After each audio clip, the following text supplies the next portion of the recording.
Olá a todos, sejam muito bem-vindos, muito bem-vinda ao meu canal. Meu nome é Eduardo e nesse vídeo irei trazer para vocês uma ideia sobre lei de Fourier, ali, fluxo de calor, né? Para que a gente possa resolver esses tipos de questões que envolvem ali barras associadas, né?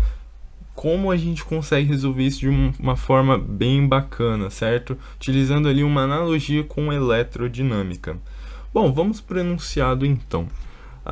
Aqui temos o seguinte: uma barra longa isolada na superfície lateral para impedir a perda de calor para o ambiente tem uma extremidade mantida a 120 graus Celsius e a outra a 0 graus Celsius.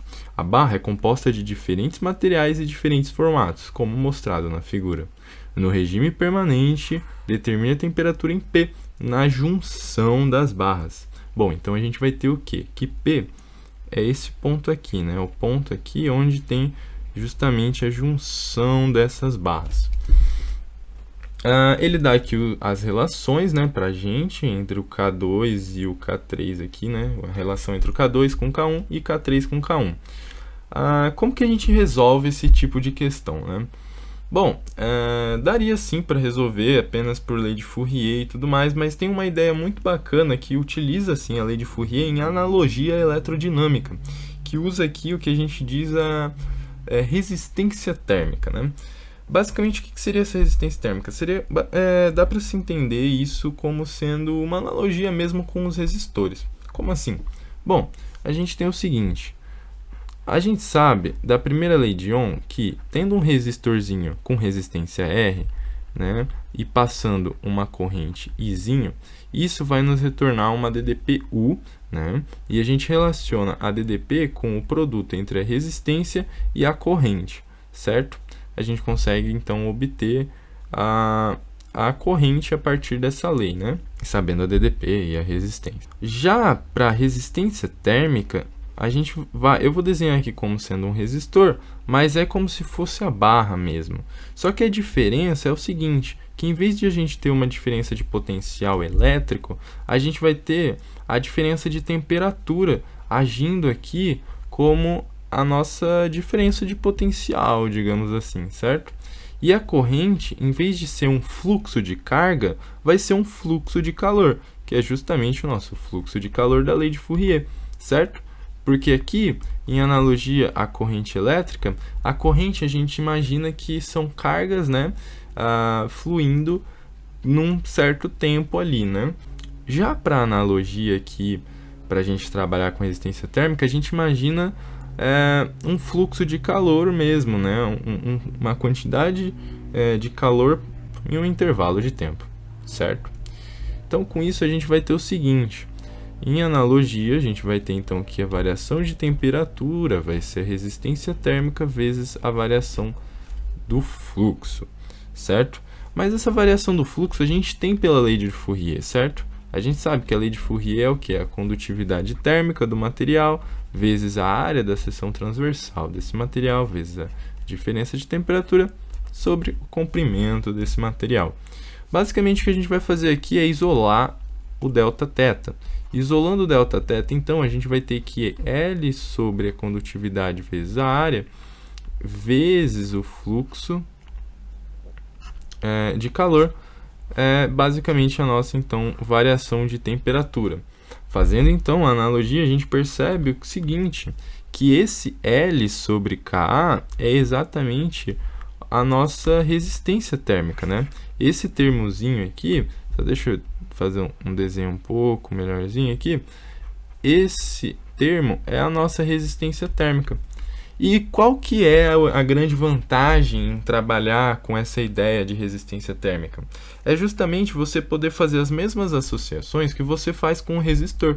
Então, por exemplo, aqui a gente tem uma barra, duas na verdade, que estão submetidas à mesma variação de temperatura. Aqui é 120 graus Celsius, aqui é uma temperatura no ponto P, né? Pode chamar aqui, por exemplo, vamos supor aqui que seja uma temperatura TP, né?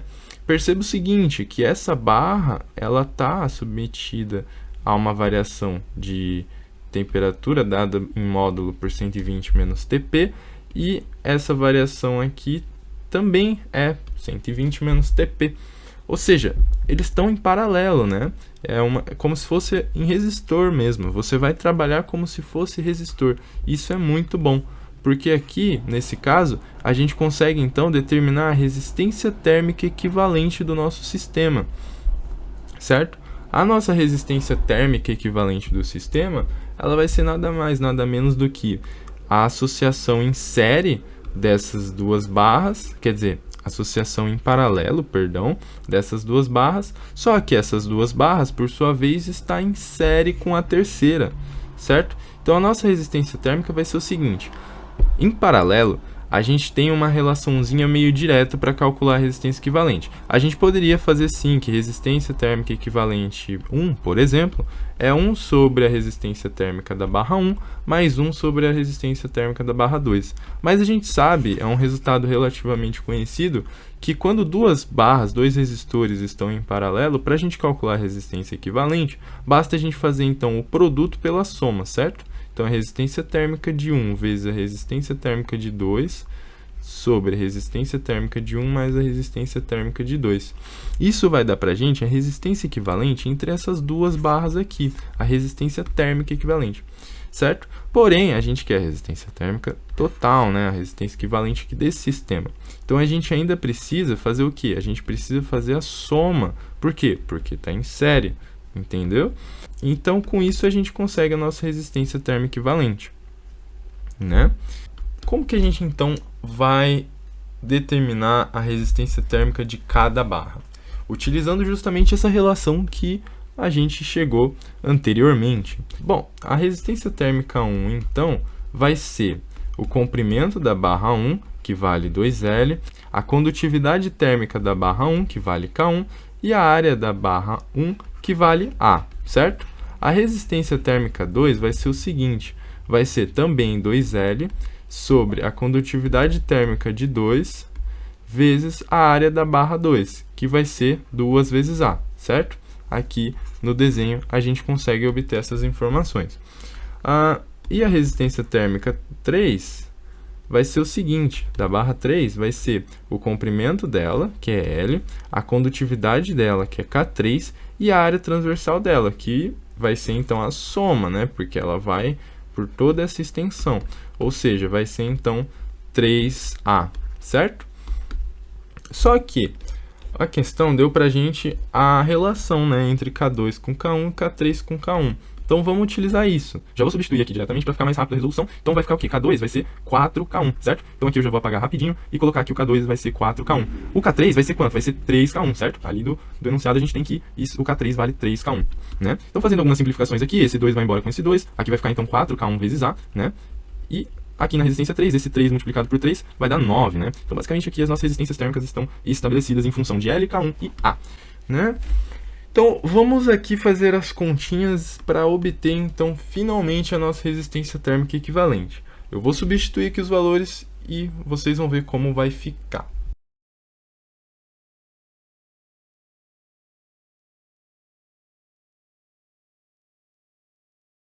Certo? Bom, estabeleci aqui, então, a relação da resistência térmica equivalente com L, K1 e A. Basicamente, agora a gente vai ter que fazer as contas, né, a parte algébrica, e chegar finalmente na resistência térmica equivalente. Então, fazendo aqui as contas, vamos chegar no seguinte resultado.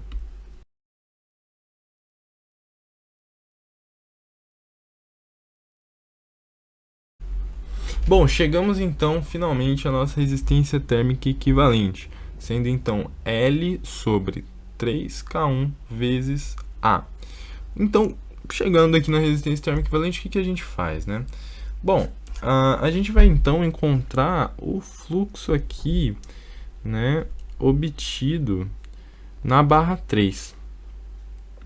Primeiramente, a gente vai fazer com que a gente vai escrever o seguinte, fazendo analogia com a lei de Ohm, a gente vai ter então que a variação de temperatura vai ser a resistência térmica equivalente vezes o fluxo total, né? O fluxo total aqui do nosso sistema. Bom, por que eu estou fazendo isso? Porque perceba o seguinte, o fluxo que vai passar por aqui, ele não vai ser o mesmo que vai passar por esse daqui. Porém, na barra 3, o fluxo de 1 mais o fluxo de 2 resulta no fluxo em 3. É bem semelhante à corrente elétrica. Caso você esteja confuso, é pensar na corrente elétrica. A gente vai ter aqui um resistorzinho em paralelo com outro resistorzinho, em série com outro resistorzinho.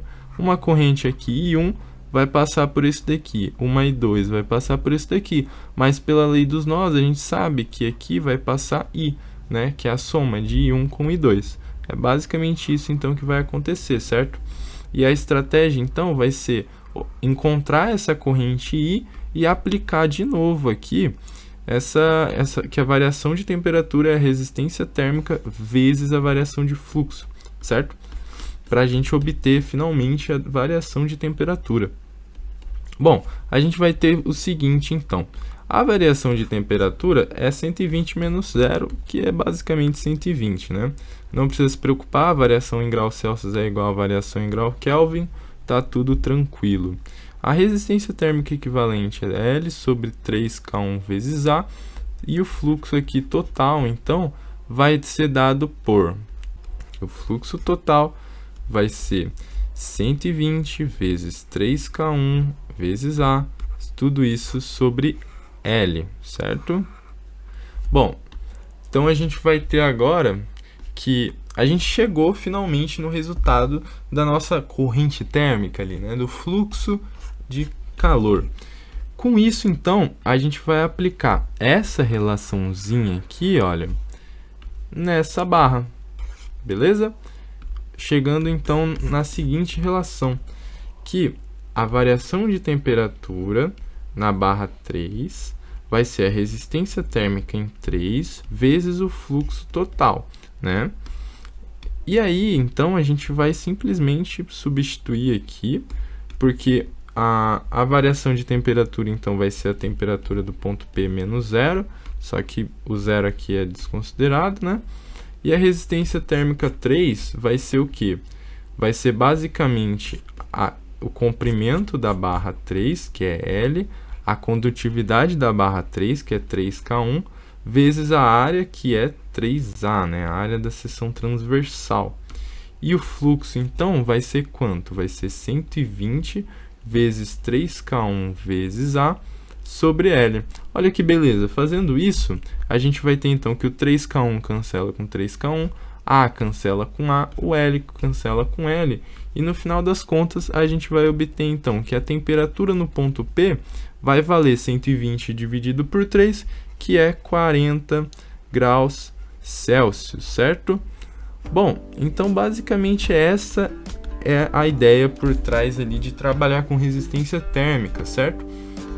Com essa ideia você consegue resolver problemas que talvez poderia ser considerado complicado de uma maneira relativamente simples, certo?